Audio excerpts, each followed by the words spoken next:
Well, welcome everybody. This is another episode of Your Spiritual Journey. And today I'm really excited to have with us Sharyn Madison. Sharyn is the author of Spirit Speaks, and I'm going to read you directly from her book some things about her bio. But I'm only going to give the highlights because there's so much here and there's so much to say about Sharyn. Sharyn has a Master of Science in Education. She's a certified educator and coach. She's a licensed aesthetician and skincare therapist. She's a certified vibrational healing practitioner, a certified and registered Reiki master, teacher, and practitioner, a Usui Holy Fire 3 and Karuna Reiki master, an authorized provider of LMT CEU credits, and a certified facilitator of the energy codes by Dr. Sue Morter. And there's an awful lot to unpack there, so I'm not going to unpack it because we have so many more interesting things to talk about today. I must say that the word awesome comes to mind when I think of Sharyn Madison. Awesome in that I'm just awed by all the things that you can do that's happened to you in your life, and I don't know many of them, just what I've read in the book, Spirit Speaks. I do want to read from page 192, and I want to talk about some of the things that just concern how I met you and where I met you. And the bio information on 192, I just found fascinating. Just the fact that when you retired from professional teaching and you focused on owning, managing, and providing services at Invigoration's Wellness Center in Central New York, and as a licensed aesthetician and having completed several master classes, you provided skincare therapy services at that center. And then you added Reiki to those specializations, and it seems like at that point the whole world opened up to you. Oh, it did. Well, you pegged that right. That's for sure. In fact, it was more than the world. Mm-hmm. Mm-hmm. So, reading from your book in the preface, if you are a cautious wanderer, these stories hold evidence that Spirit speaks. And my assumption is that most of our audience are cautious wanderers. Mm-hmm. So I felt this just to be so appropriate. And then from another paragraph, as a witness, I know with unquestionable certainty that there is more to who we are than just physical beings. And I think that also applies to our audience, that's an understanding that they have. They may not be too sure about what that means, other than that it applies to them. So I met Sharyn this past summer at the Northeast Reiki Retreat, and that's held at Silver Lake YMCA on Lake George. And there'll be another one this year, and I expect to see Sharyn in person at that. We will see you now. So I'm not going to say anything more about your book because I'm going to let you talk. This is about your spiritual journey. and then I might ask you a couple questions. But Oh, the way that we start this typically is starting from your childhood. Just let us know where you've been on your spiritual journey. okay. Well, thank you. Thank you for the opportunity to be thinking about that. It's a great exercise, and it's like thinking, well, gosh, all those years, what happened in all those years? And I narrowed it down to about five critical times, and it's sort of like when we look back and think, who are the five most important people in my life? Well, what are the five most important events that happened? And I would like us to go back to the very beginning when I was just a little kid. Fortunately, my mom was very kind and thoughtful and spiritual, and she took us to Sunday school every Sunday. And when I got to be 7 years old or so, my dad left us. And so she was left with four kids to raise by herself. And being able to take us to church every Sunday sort of didn't fit in the schedule anymore. But I had that beginning, I had that understanding of a routine of going to church and then learning that it's safe there and there's kind people there. So I didn't keep going to church then for several years until I got into junior high school. And then my sister got a boyfriend and he had a convertible and he said he would drive us to church. So I said, I'm in. I'll do that. Just to ride in that neat car. And then when I got to church, I realized that that church rented the Salvation Army gym for one night a week, and we got to play basketball. So I'm in again. I'm in the youth group. We got to go do that. And at that time, there was no Title IX. There were no women's athletic programs in the schools. So it was my chance to play basketball. So I went to church for that. Fortunately, it was a great church, evangelical, and they loved God, and I got to have a more intimate spiritual relationship with God. And in fact, it wasn't long till it was time for college, and I was offered a full paid scholarship to Indiana University, an academic scholarship. But something in my heart said, we want you to go to a Christian school, a Christian college. So even though we were poor, lived in government housing, something gave me the strength and courage to make a commitment, even at that young age, to what I believed God wanted me to do and what was the spiritual direction in my life. So I went to Nyack College. I don't know if you've ever heard of that, but it's a Christian school down by the city. In fact, now it's in Manhattan. And from there, I had a great opportunity to be immersed in spiritual things. We have a degree in Bible, as well as the education degree. We had many ministry opportunities, went to Brooklyn every week, went to different churches. So I was immersed in that and had this wonderful journey going with many diverse experiences, graduated, started teaching. And then a very transformational thing happened. I came face to face with a side of my story that I had forgotten about. And I don't know, do you ever have that traumatic thing that happens and it's so traumatic that you get amnesia about it? Maybe, I don't know if you've ever heard of that, but that happened to me in my childhood. There was some sexual abuse of family and outsiders. And apparently, I wasn't able to process it at my young age. So it was buried. But now, at this time in my life, I was about 30 years old, it all came back.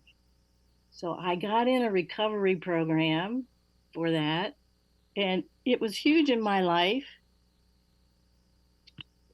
because now things were opening up. It was as if I was in a black and white world and now I was in a colored world, as if I was gripping life like this, doing my thing.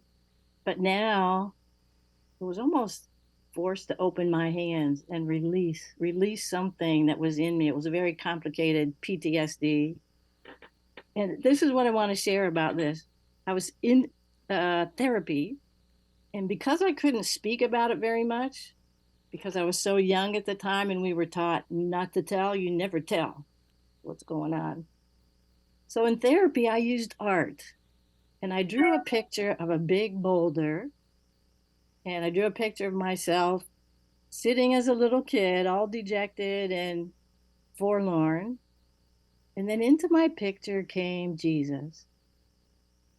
It was so powerful, even though it sounds a little funny telling the story, but it was powerful. So I drew a picture of Jesus there beside me. And you know what? He just sat beside me. He didn't have anything to say about what I was thinking, which was, I really messed up. This was my fault. How could I do that? I'm horrible. And the stories we tell ourselves. And he just sat there. And in the presence of that loving energy, something transformed in me.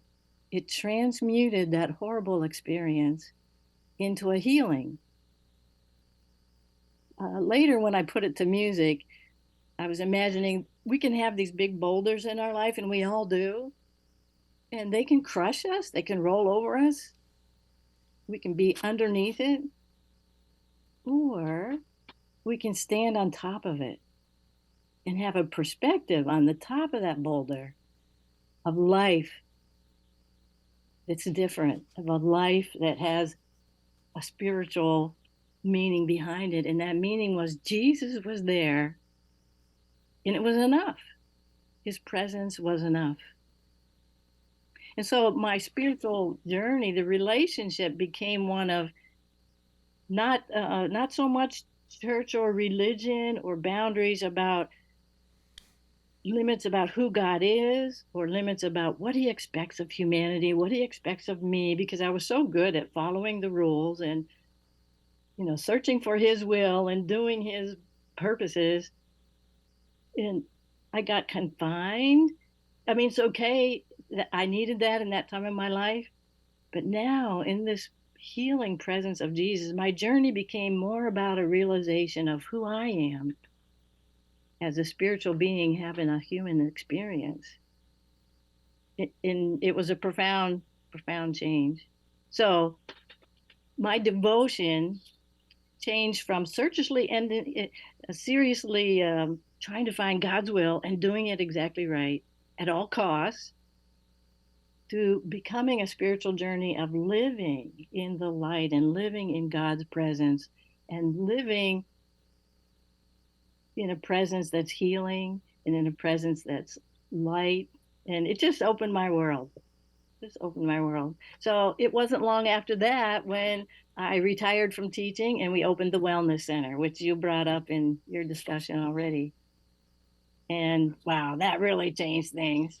I got to facilitate, not only was I healing myself as we continued to do throughout our entire life, but I had the opportunity to facilitate the healing of others.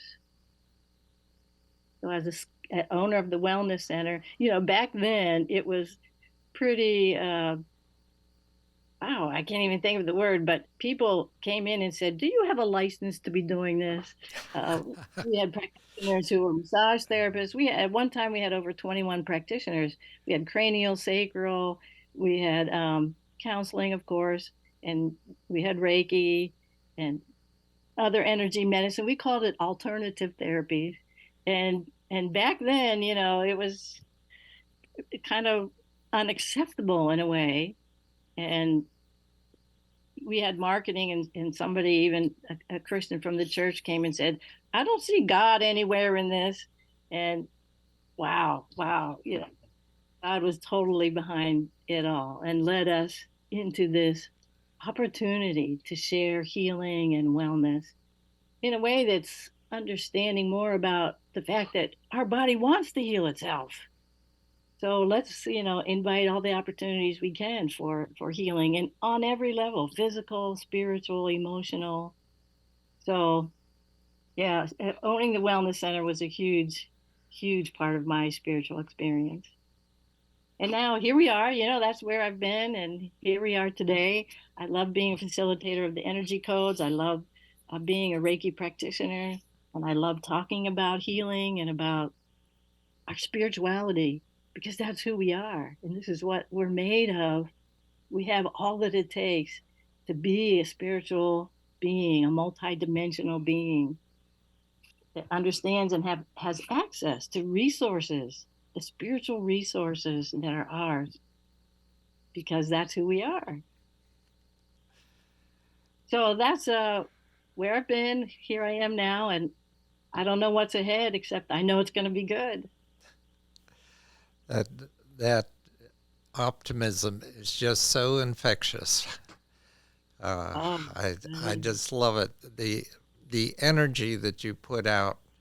Uh, in fact, in the interview that I did just prior to this one, we talked about the law of attraction mm-hmm.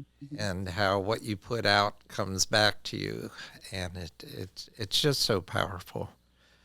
Uh, so I've got a couple questions. Uh, One is that in your book, you open with and end with the sense that this is part of a series of 3 books that you were planning at the time. And I know that your involvement with the energy codes is probably probably consuming quite a bit of your time.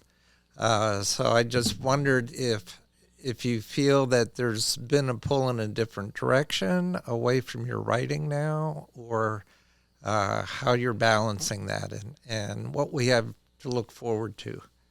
Oh, well, I do hope to get back to the writing. What the energy codes has done for me is connect a lot of the dots. We talk about our spiritual journey, and now because of the way the sciences are, the neurobiology, the quantum physics, um, the bioenergetics, that is confirming for me what I knew and understood about spirit. My first book here, Spirit Speaks, was for a long time pretty foo foo. And, I was pretty apologetic for being able to have a conversation with God or have a conversation with the identities of God. It could be an angel, could be an archangel, could be a deceased loved one, it could be an animal. That was pretty out there. And I was pretty shy about telling people about it. But then I would have these experiences with so many people. I have hundreds of stories, real life stories of people who came to me for healing, usually on the physical level. And then out would come this wonderful spiritual message of guidance and information and wisdom. And it's just absolutely true that we have that resource. So I presented the book because I just had to share it. Not only the truth that it's there and that's who we are, but also the truth that there is wisdom and help for us. And the truth that is just awesome. The things that Spirit says are just amazing. So I had to share that. And then as I was writing, I was like, this was so much. And I wanted to get into another book, which I'm keep researching about this, which is more about speaking to deceased loved ones because of the comfort that it gives.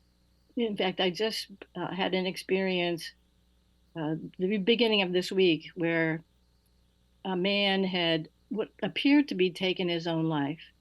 And he left 3 children and a wife who was pregnant. So, a member of the family came in and wanted help with healing from the grief and stabilizing through this process. And we were able to connect with his spirit. And what he said was just amazing. And he said, I take responsibility for what happened, but I didn't plan it. I didn't plan to take my own life. And that was so healing and answered so many questions for the family. The family has a lot of regrets, like, why wasn't I there for him? Or how come I didn't see this coming? Or if he'd have just said something, or if I'd have just been there for him. When the reality is, he just took too much Xanax. You Uh, know, he didn't mean to take his own life. He woke up in the middle of the night and he said, you know, if one pill helps me to feel better, maybe if I take more than one, I'll feel really better and I'll be able to go back to sleep. But, you know, as it turned out, it was too many and he lost his life. But what a healing experience.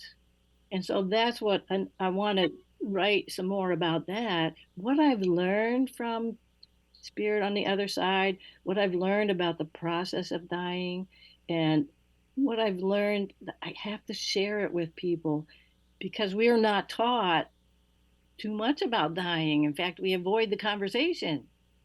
And what if we understood a little more about it, that it's part of our spiritual journey? It's part of the spiritual journey of every living thing.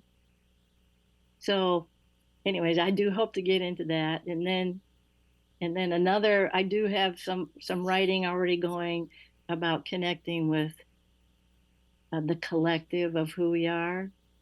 So I don't know how much you want me to get into that, but it's fascinating. Fascinating. well, in light of that last statement, I know that at the end of Spirit Speaks, you request from your readers their stories, and that they can email you if they have stories that they feel would be appropriate in terms of what you've been discussing in the book. Yeah. Yes. So I was curious to know, have you heard from readers? Well, well, minimally once in a while, but I would love to hear more about it. And you know, in time, I hope to get more out there about um, the opportunity that it creates for us when we come together and share these experiences. You know, way back when I was in college, you probably remember Mr. Moody, who began the studies about um, what's it called, after death, when you die, near death experiences, Right. and then you die and come back to life. Uh, Dr. Moody started investigation about that, and it was all confirmed by the fact that he collected the stories of many who had, before that, weren't even talking about it. And now we have a more greater understanding about near death experiences and NDEs and shared death experiences and all that. So for me, it it's great and wonderful to hear more experiences about what other people go through. And it just confirms for us that it's true. You know, what I want all of us to be sure to know is that we can know truth because it resonates within us. I call it our seventh sense. You've heard of, well, we have five senses, our perceptual modes. You know, we can taste and we can hear and we can touch. And then you hear about the sixth sense, which is more of our intuition. And so I've kind of made this up, but it's like our seventh sense that we can know truth, what's true to us.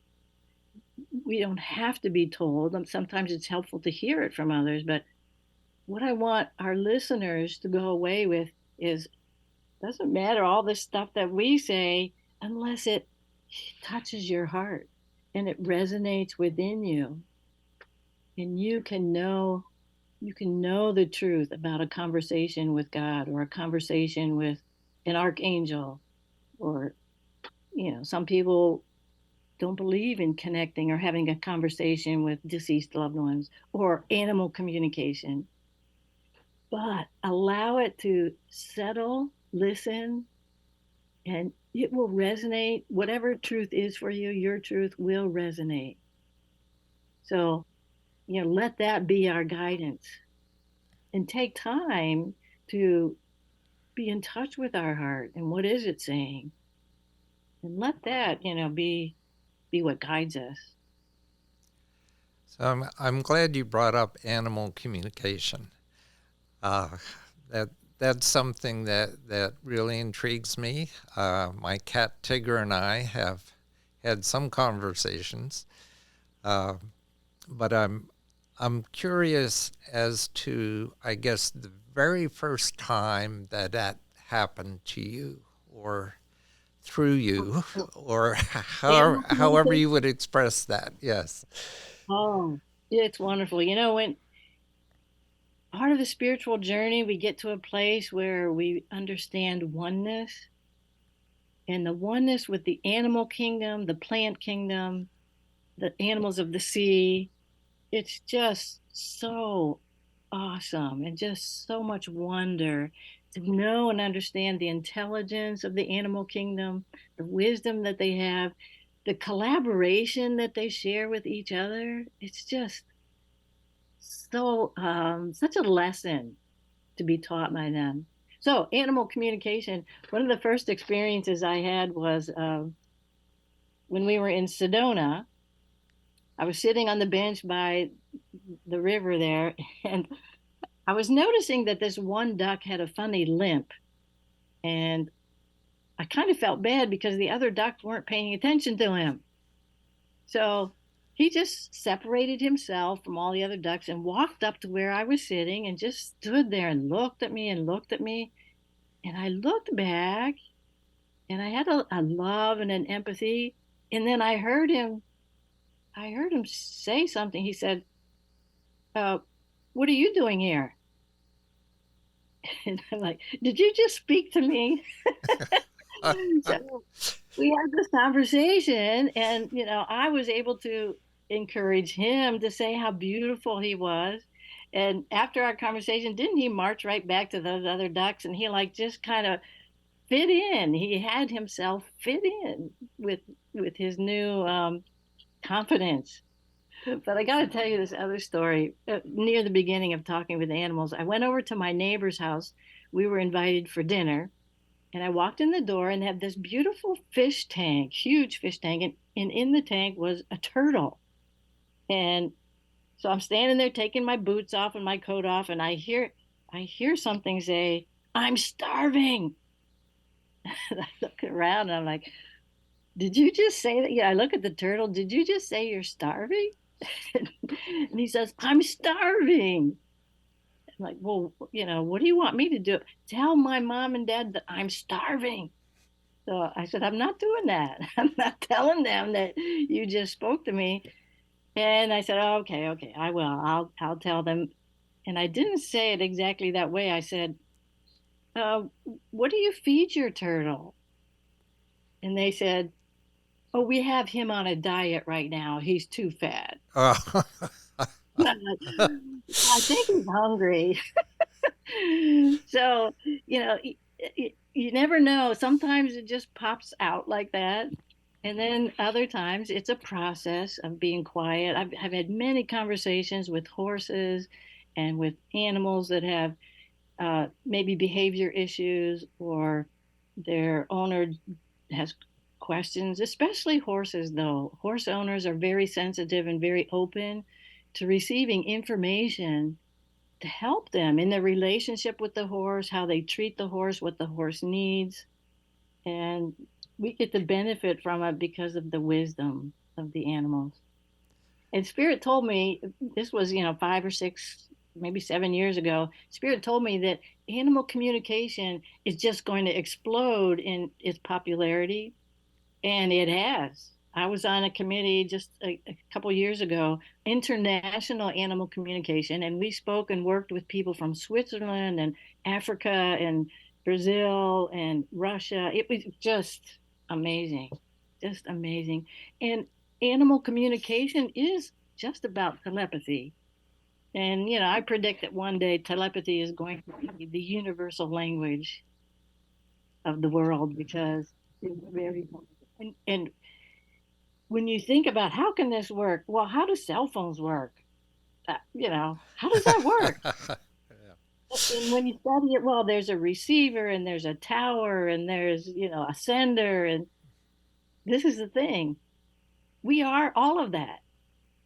We have all of that. We can do all of that. It's just amazing when you look at the human body and the who we are. So I think, animal communication is wonderful, and telepathy. So So I don't know. You can ask whatever question comes up to you about that, but I'm happy to talk about it. obviously. And well, it's something that piqued my interest, uh, well before that, because I had lost a cat. Well, I didn't lose the cat. The cat decided to run off. Mm. And I was concerned. So I went to someone who I knew was pretty telepathic in terms of animal communication, and who had actually talked to my cat prior to this point. Uh, and so I had her try to connect telepathically with where the cat was and was it okay, and that sort of thing. And it was very reassuring, Okay. at least to understand what was going on with the cat. Uh, so I wasn't totally new to animal communication when I read your book, and I heard you talk at the Reiki retreat, uh, and it just fascinates me. And the same thing with plant communication. Mhm. Now, I've participated in a forest bathing experience and Yes. and done some plant communication and had a facilitator with that. So, could you also address that a little bit? Oh yeah, forest bathing is wonderful, and we think that the term and the activity of it originated in Japan. Is that That's your my understanding? understanding too. Yes.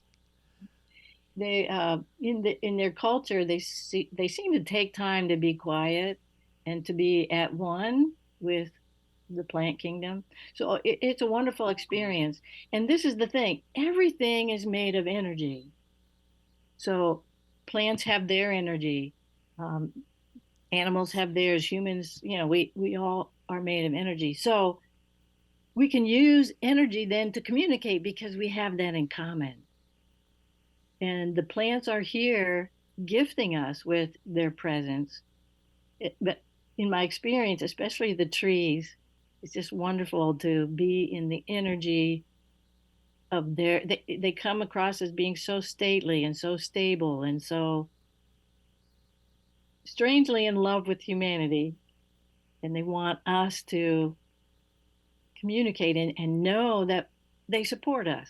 The plant kingdom supports us in what we're doing. And how great when we can get to the place where we can support them in their life as well. Yeah, I find that very reassuring myself. Mm. Uh, it, it's just good to know that there are there are beings and energies around us that are there for us, Mhm. and they're Mhm. not really acting against us, even though at times when we get that feeling. uh, they're all there for us. And the uh, same with rocks, uh, crystals and stones. But when we go into the energy, when we walk into a nature and have a nature walk, the megahertz that the trees put out are the same megahertz of the vibration frequency of our heart. So it's a frequency of love.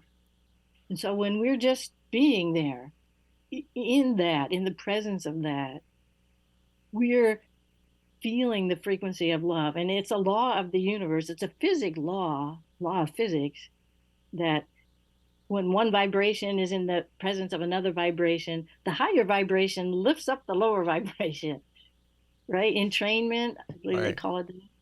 It just like when Jesus was in my presence when I was healing from my trauma, just the presence of that frequency makes a difference in our lives. It's a transformative presence.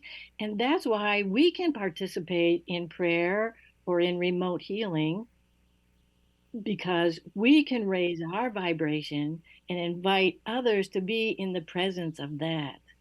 And it's so healing. We are a healing machine for ourselves and for others. And you reminded me when you were talking about your kitty that was missing. I had a recent experience where I was asked to help somebody with their missing kitty. And it's very difficult because in that situation, the animals are scared and the intensity of their emotions is high, and it's sometimes hard to connect. So what I was guided to offer was, I said to the owner, keep putting out your love for them. Just imagine them feeling the energy of your love. And this was after, I believe it was 5 days. The very next morning, the kitty was at the door. And I believe it's because, and I told the kitty, look for and feel that vibration of love. Go towards that to find your way home.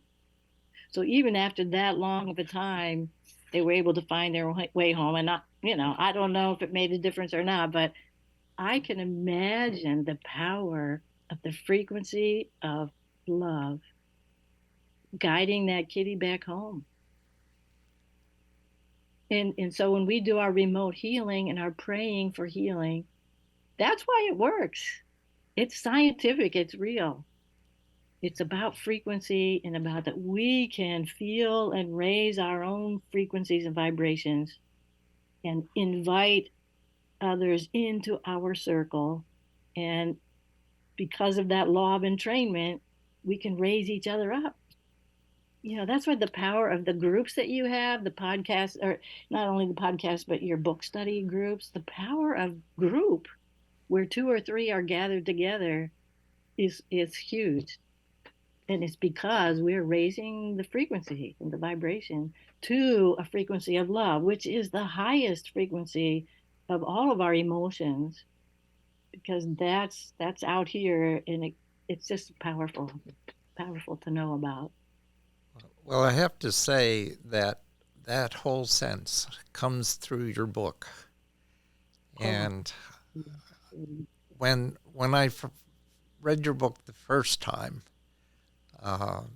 I was more interested in the stories in the beginning part. And when it came to part 2, I thought, well, I'll get to that someday. And because part 2 really explains how to do what you do. And it's just an amazing sharing to me, because I guess part of my journey is to do what you do, to just put it out there, and to aspire to that. Because when I talk to you, when I read your book, and I say, this is a person who is able to realize the potential of humanity. And it guides me to say, this is also my potential. And it reassures me that, okay, I may not be there right now, but this is within all of us. And I guess that's a message that I would like the audience to get, is that you are more than you think you are. And once you accept that and begin to explore what you really are, the sky's the limit. There's Could I just share a quote from Dr. Sue? I wrote this down. Okay. The reason we don't know our own divinity isn't that we aren't divine. It's that we don't have the circuits in place to realize that divinity. And we can build the circuits, by the way. And then she goes on to say, our problems as humans isn't that we're inadequate or wrong or broken. Our problem is that we believe we are. And we can nurture our beliefs and understanding and the truth, our seventh sense, as simple as breathing, the breath of life. And when we breathe intentionally, it can take us to a meditative place. Spiritually, it can take us to physically to a place where we are integrated as a physical being. And when we are integrated, as a physical being, we have more access to all of us, the holistic piece of us. And that can happen as simple as breathing, imagining connecting all of our chakras, which is the energy anatomy of us. It's that place where energy and invisible us connects with the physical body of us through our chakras and through our breathing, because that brings it all together. So if you go to yoga or you do any intentional breathing practices, it can be transformational. It can be a starting place for integrating and having access to the whole of us. So I love the breathing practices of the energy codes. You can start very simple. Just breathe as deeply as possible. For most of my life, had my breath up here, which is the fight or flight breathing. But when we can breathe a little deeper, take the time, slow down our breath, breathe deeper, it activates the parasympathetic system. That's what's happening anatomically or biologically. And then spiritually, what happens is it slows us down. And that's beginning of what we call meditation. And that takes us to a place where we can hear. We're not doing all the talking, we're listening and hearing. And the universe loves to talk to us. If we just take ourselves to the place of hearing it. So we can build up who we are spiritually by some of these breathing practices. And it, creates in us a new perspective and a new understanding that there is nothing wrong.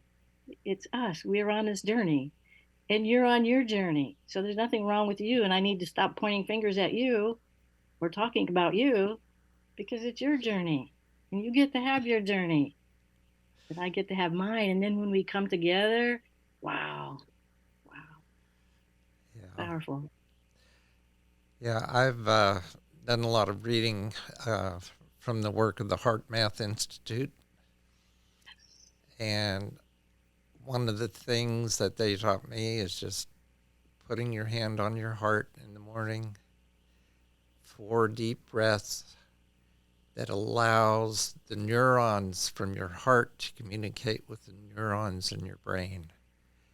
Yes. And that gives you a wholeness of thought and feeling. And when you do that in the presence of what you understand and feel to be love, oh my goodness, it's a heart brain coherence that once again allows more of the wholeness of who we are.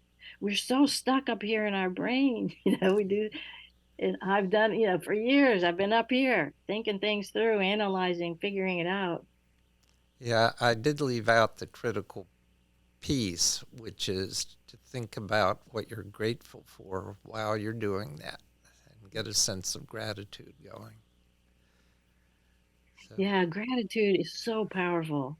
You know, we were poor when I was raised, and we had a lot of macaroni or noodles. But I remember, when you just sat down, even if it's a plate of noodles, when you're grateful for it, it becomes a feast because it's enough. When you start thinking gratitude, it's like, oh well, gosh, this is what I have. And instead of thinking what I don't have, wow, look at what I have. And your little noodles become a feast, and it's a wonderful, wonderful practice to do what you said. Put your hand on your heart, be in the presence of gratitude, and your brain picks that up like, oh, I can breathe from here. you know, when your come from is that, then it's like, oh, we can relax, we can feel safe. And then those perceptual modes open up, our intuition opens up, and we get to hear. yeah. We get to breathe. So I want to switch gears just a little bit to talk about your creativity, because I've been on your website and I saw some photos and Oh, I thought, yes. oh, she's a photographer. And then today I heard you say that as you thought about that boulder, uh, you put it into a song. Mhm. And I thought, okay, is she writing songs too? So, I do have a CD that we produced of songs, and it was quite the experience. It was when I was in therapy for my post-traumatic stress, and I could hear the cellos and the violins, and I can't read music, so I would go to the piano and find the note for what I heard, and then I would write it down because I knew A, B, C, D. So I would write down A and B. And then, so it was quite the experience. It was a very healing experience. Um, and then for example, the words to this song, one time I just woke up from a nap and the words were there. So I just, quick, write it down before you forget, you know? So yeah, in a way, I've been collecting notes all my life, but for this CD. And you know what? The most powerful thing was I got a letter in the mail with a $5 bill. And this man said, "My wife has passed, but during her last month, she listened to your CD every day." oh, And, what can be better than that? yeah, that's wonderful. So, there are a couple things that I want to leave our audience with. One is your website, which Mm, is, I believe, mm, SharynMadison.com. yeah. Hmm. And we'll have that on our website for future reference for folks. Well, thank you. Thank you. In my book, A Spirit Speaks, I think you can only find it at Amazon. So if you're interested in that, go to Amazon. And just, I've got the Oh, energy yeah. codes here. Mhm. Uh, and I hope at some point we might be able to talk to Dr. Sue uh, on this podcast. But if not, I would like to have you back just to talk about the energy codes. Oh, I would love to. The practicality of it's amazing. She takes all of these sciences and puts them together. Like I said earlier, connected the dots for me with everything I had experienced and learned, and with the modern science. But you're not just there left with all of this in your head. She puts it into practical terms. And how can we, with this understanding of who we are, how can we apply that in a way that it becomes real, that Yeah. it's part of who we are? Through our journey in life, we often ask, who am I? And who is God? And why are we here? Those are pretty typical questions, right? And she helps to put it all in a different approach, in a Yeah. different way that makes sense. Well, I love in your book the way you describe who God is. Mm, And I just found that, I don't know, just so comforting. Uh, mm. when we look at what that communication might be, what it might look like, and who it is actually that you're communicating with. Yeah. God presents himself in who we need God to be at that moment. For a while, I saw God, from what I was taught, as being the punisher and the judge. And it doesn't have to be that, because God is who we need God to be. And God is a collective of the consciousness, the higher consciousness that all of us contribute to. The Bible teaches that we're created in the image of God. And just ponder that. What does that mean? The Godness of each of us. When we collect all that together, wow, wow. And God presents God as different, I call it different identities, but it's all that unconditional love, that spirit and the power of unconditional love. It's just incredible. And there's always more. There's always more to learn and open up to as we have the walk with God. Yeah. And our journey, like I said, is about being in the presence of that and becoming more and more aware of who we are as the presence of that. I had a lady come in probably a month ago now who was very, very suicidal, and her therapist sent her to me. And I'm asking God, I'm asking Spirit, well, where do we start? She's 70 years of trauma in her life, and it's just horrible, all the things she went through. And God says, start with this. So I got a gold coin. Have you seen those presidential dollars? Oh, yeah. They're gold. I don't think they're really gold, but they look gold. So I picked up that coin and I gave it to her. And I said, take this, put this in your pocket. And when you feel overwhelmed by the story, take that out of your pocket, turn it over from the presidential side. And on the other side was Lady Liberty, a close up of Lady Liberty and her torch. And I said, look at that and remember who you are. You are light. You are the light. You're not the story that you've lived through for 70 years. You're not the victim. You're the light, and you get to be the creator of your life. Start with that. Start with that. So I don't know. How'd I get there from what were you saying? I don't know. But you're bringing up that story reminds me of a story in your book uh, that was a family asking, how do we deal with someone uh, in our family who is addictive? And they're an addict, and we want to help them, but we don't know what to say, what to do. And I believe that what came through from Spirit for you was make a bucket list. That's right. Mm-hmm. And uh, don't tell them they have to make a bucket list, but say, I'm going to make a bucket list. Why don't we do this together? You make one and I'll make one. Mm-hmm. And as they do that, it gives them goals and somewhere to go and something to focus on and think about and start acting on. Yes, yes. And I just loved that story. Yeah. And it was important to do it together. And because when we have purpose, it makes a huge difference, because when we lose purpose, then we go to that place where I don't want to be here anymore. And isn't that rampant in our society?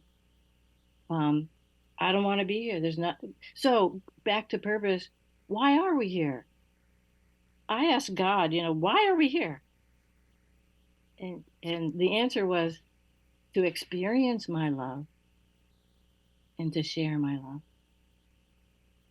Experience it and share it. That's something to live for. And in doing that, we realize that we're a creator. That's a purpose for being here. And we get to evolve. We get to have a spiritual journey. And the spiritual journey is there for all of us. We all get to have that. And as we have that spiritual journey, we have a purpose to evolve. And maybe we get to change some of our genetic inheritance, whether it's physical genetic inheritance or problems that our parents had. I don't know, but wow, to have a purpose is really it's critical. And that seems appropriate to leave our listeners with. Uh, I'd like to give them homework. It's the teacher in me. Okay. So the homework for the listener is to consider what you've heard today. Think about how it might apply to your own life and take from it what resonates with you. Yeah. Are there any final words you'd like to leave our listeners with? Well, I just had a treatment 2 days ago, and I just wanted to share this message from Spirit. The person that came in um, didn't. And I won't tell you until after I tell you the message, because I didn't know this at the time. I'm just giving Reiki and I'm there for healing. That's what I do. And in the middle of the session, this is what I heard. Every tear is seen and collected. And I had the visual of, the bottle, how, I don't know, God collects our tears in a bottle. Every tear is seen and collected to be held by us. Every nugget of truth that you uncover from your challenges, from the books that you read, and from your seeking, every nugget of truth is seen and collected to be held by us. And that is what creates the growing light, and it sparkles from earth. They were saying it sparkles, and I saw a picture of, like, if we were up in a satellite looking down at earth and you see all the lights of the earth, it sparkles. So your nuggets of truth sparkle. And the Spirit said, all of heaven is proud and encouraged by your sparkles, by your acts of grace, your love, and your commitment to a spiritual journey. I love that. Isn't that something? Thank you so much. What a gift you are to all of us. Oh, thank you. I'm honored and humbled by it. Well, I will see you in May at the Northeast Reiki Retreat. I'm really looking forward to it. Information about that will also be on our website.